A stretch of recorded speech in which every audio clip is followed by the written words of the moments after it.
Right. In this session, we will be looking at organization of health services in Sri Lanka.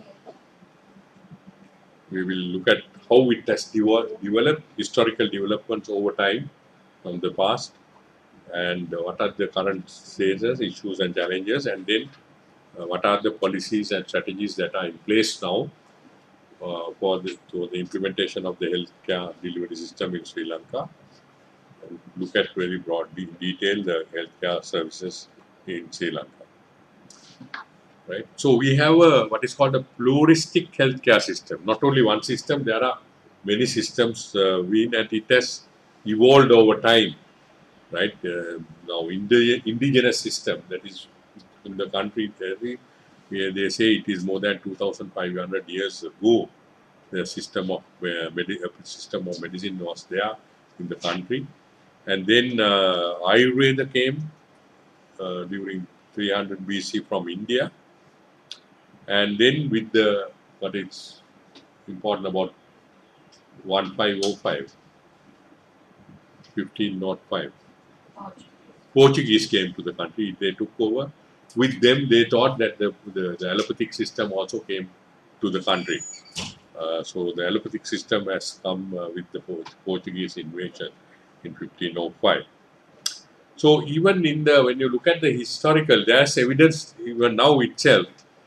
The book says that during King Pandukavaya, that is 4th century BC, he has appointed 500 chandalas, that is persons of low caste, appointed to work in the cleaning the streets, and 200 chandalas for cleaning the sewers. So they were worried about environmental health aspects, and there have been some policies with regard to that, even in the 4th century BC. Then sanitation and matters related to public safety were entrusted to an officer called Nagara Guttiga, the king's appointed person to ensure the safety and security of the public, called the Nagara Guttiga. Then there are remains of privies, urinals, and baths, Western monasteries of Anuradhapura. These are some of the examples. Now, even see that time some urinal systems have been in place. These are some of those evidences. This is the hospital in Mihintale, and the building on this side is the first health unit established in Palato, called close to the river bank of Alutara River. The building is still there, although it's not used as that first health unit where they provided primary health care. The midwife appointed and antenatal clinics were conducted. One of the first in the South Asian region. We had that primary health care system long before the Almata conference in 1917. We have started primary health care in 1926 in Sri Lanka. First health unit. That became the medical officer of health later. It is called the health unit, and the chief medical officer of health was appointed.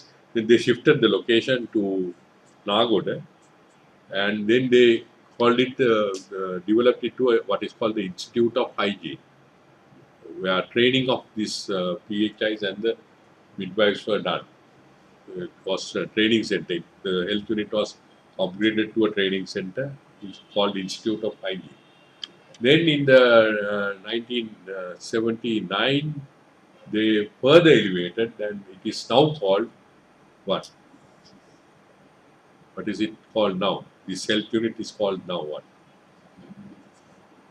NIHS. NIHS is National Institute of Health Sciences.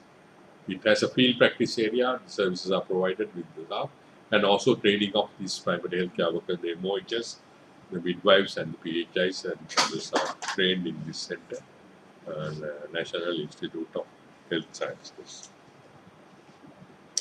Then later, public health started developing. Malaria was there for a long time. In 1922, they started the anti-malaria campaign. 47 anti-filariasis campaign, 52 anti-TB campaign, Uh, STD campaign was started in 1952, anti-leprosy campaign in 54, babies control program in 1953. So different times those see. And then with regard to healthcare, one key landmark is 1931, where they declared in Sri Lanka the universal adult franchise. That is the voting, the people to elect the leaders. Universal voting system was started in 1931. With that, there were a lot of reforms. Free education was started in 1944, and free health services were there from 1930s. And then, what are the achievements of the system? We have a very good life expectancy. Females are enjoying a longer life, like 78 years. Males about 71 years. So we enjoy a life expectancy of close to the developed countries. When you compare, these are the life expectancies. We are ahead of other regional countries, ahead of India, Myanmar, Malaysia, Cambodia, and Afghanistan. Females, that is green color, more than the males. Then the other important thing in the health system of Sri Lanka is the facilities, the distribution of facilities. You see, the books, they say every point 9 miles or within 3 kilometers you can get to a health facility in Sri Lanka, anywhere in Sri Lanka. So that is the accessibility. The diagram shows the distribution of hospitals and clinics, all that health facilities they provide patient care. So the network of institutions providing health care. In this diagram, they show the teaching hospitals in green, the general hospitals, and the base hospitals and the district hospitals. So services are distributed well in most parts of the country. Then we discussed about the developments, the decentralization. With the 13th Amendment, we handed over in 1989 preventive services and the smaller institutions to the provincial councils to run. The big hospitals also handed over, but they could not run. They handed it back to the central government because it was very costly. The provincial budgets were not enough to sustain them. So it has a vision of foster a healthier nation that contributes to economic, social, mental, and spiritual development, a mission and a goal. And this is in the 2003, the 2007 master plan had this framework. In the middle, we have the health services delivery. Improving the delivery is one strategy. Under that, only hospitals are developed. Then, strengthening stewardship and management functions.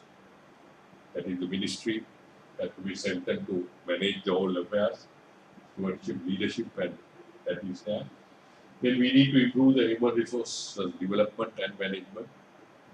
How they are transferred, they are mobilized, used, trained, all that developed.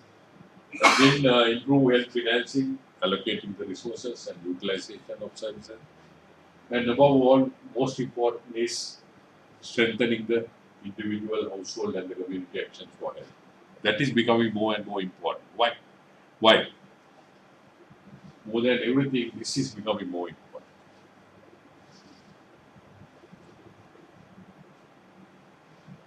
Why? By empowering the community to look after their own health. Otherwise, there's no end. Every year, the costs are going up and up, and the budget is increasing. This year, now 280 billion rupees are allocated for healthcare.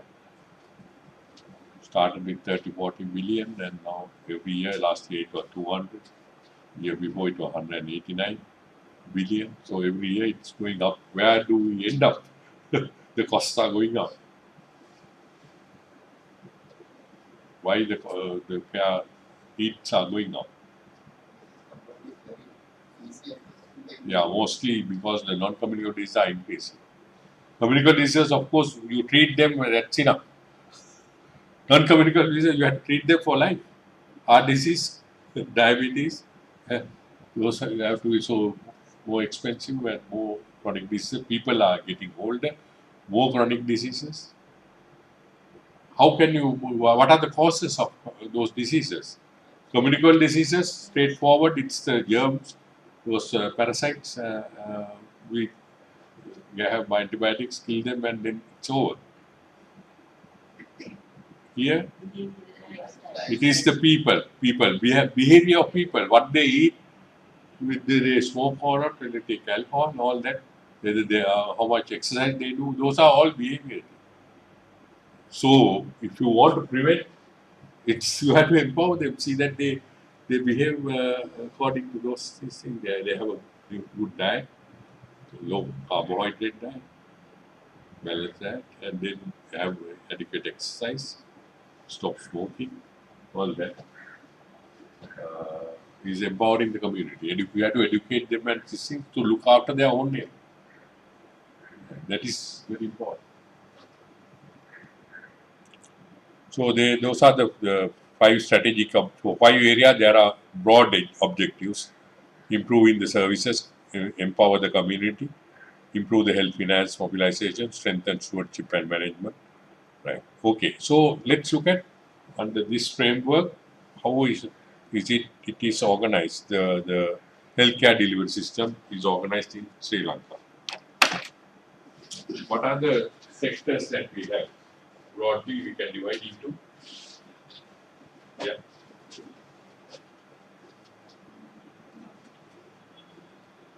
public,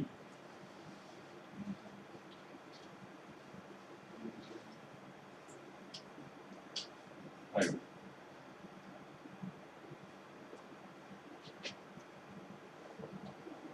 So we have public sector and the private sector. In the public sector, what are the things we have? What systems of medicines? Yes, in the public sector we have allopathic system, Western medicine.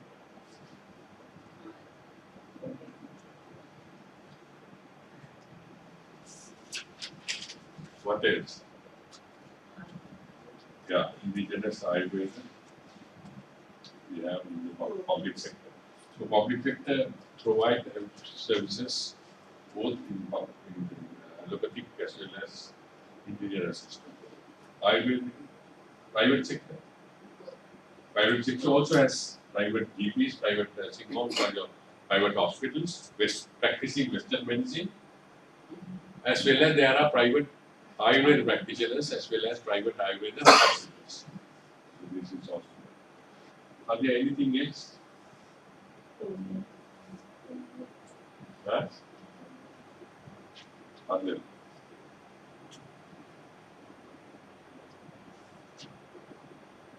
Other people, 10,000 they estimate.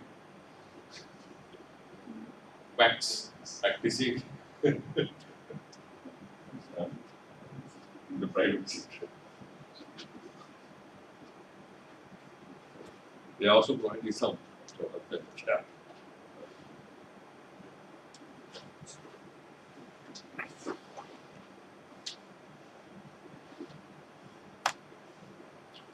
Right, so the government Western system is there, private Western system is there, indigenous Western government and private and others. So this is the broad, very broad look at the health system in Sri Lanka.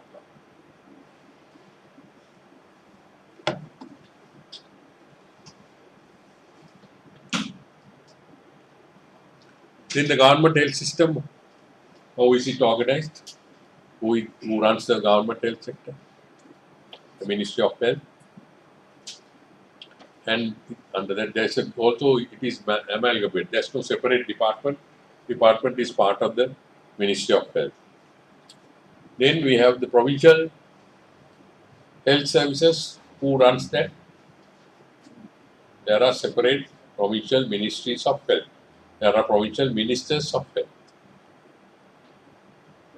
And under that, with that, they have the provincial department of health also, under a provincial director of health services. And then at the district level, we have deputy provincial director. Now they are called regional directors of health services, right? Regional RDHSs, regional directors of. And then divisional level, we started the DDHS system, divisional director of health service system, which was a failure. We have given up and gone back to the old MOH system. So at the divisional level, MOH is the provider of care. In the Western system, we have two arms: the preventive health services and the curative health services. How does the preventive health services organized? Or curative health services? We learned about the hierarchy of hospitals, starting with the national hospital, teaching hospital. Now this has changed. We learn now there is this new terminology, recategorization of hospitals. Under that we have the teaching hospital, district general hospital, district based hospital, divisional hospitals, and the primary medical care institutions. So the curative services, different numbers. Then at the district level, the services are organized under regional director of health services, coming under the provincial director of health services. There are vertical programs run by those campaigns. They go to the district level also, but they are managed centrally. And then there are technical people, medical officer, MCH, regional epidemiologist, MONCD, to support the regional director. Then there are the preventive services are run by the medical officer of health with a team of public health nursing sister, supervising public health midwife, and a public health midwife, public health inspectors, and other staff who are working as a team in providing preventive health services. So this is the organization. We have 326 medical officers of health divisions. So under MOH, there's a public health nursing sister, public health supervising public health midwife, and public health midwives. Supervising public health inspector and public health inspector, and then there is the school dental clinics also are come under the supervision. There are school dental therapists working there. So this is the organization of the preventive services. Under the preventive services, there are various programs. One is the maternal and child health program, providing all these services and dental care, etc. School health program, environmental sanitation, food hygiene, occupational health and safety, and health education. Those are the preventive. And then there we have specialized units, specialized agencies for special programs. Family Health Bureau, Health Education Bureau, anti-malaria campaign, anti-paralysis campaign, sexual transmitted disease control, anti-rabies campaign, anti-leprosy campaign, cancer control program, respiratory disease control program. So it's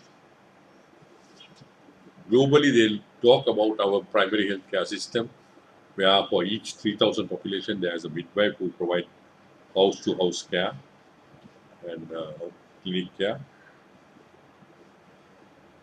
for a particular demarcated area.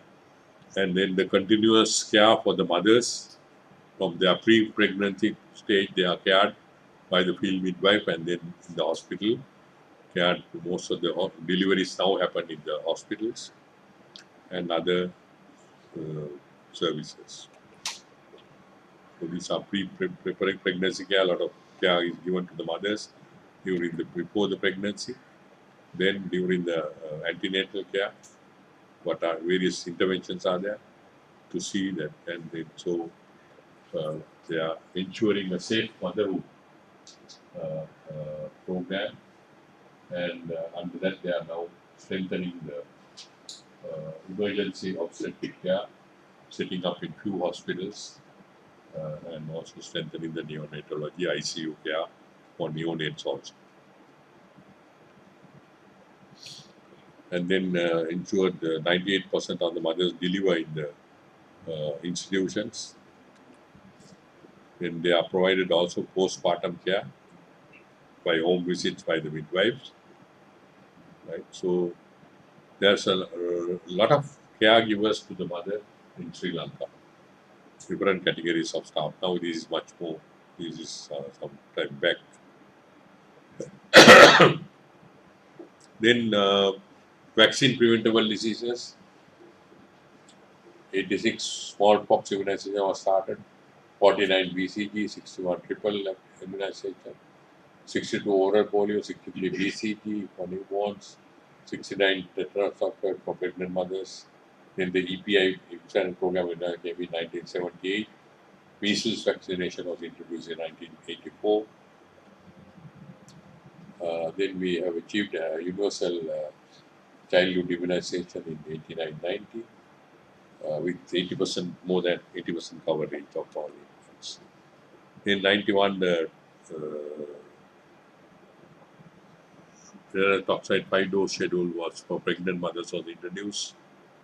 And then these are some of the achievements of the country. For the private sector, moving on to the private sector, we have the Western hospitals and the private thing. There are about now 200 odd private hospitals now, with about 800 general practitioners. Western private sector is rapidly expanding now, with over 200 private hospitals and nursing homes, over 800 full-time GPs, plus the government doctors doing private practice, dental surgeons, pharmacies, laboratories are there, ambulance services, government services, insurance companies, all are involved in the private sector. The indigenous system also developing rapidly now. They are involved in medical tourism and so forth. Right. Okay, hope you got a complete picture of the Sri Lankan health system. So our health system is what you call health system. Financing wise, how does it finance? Yes, we call it a tax-based system because our health financing is done through taxing. How does it work? Health services are free of direct cost. You don't have to pay, you can access any hospital and you get it free. But somebody has to pay for that.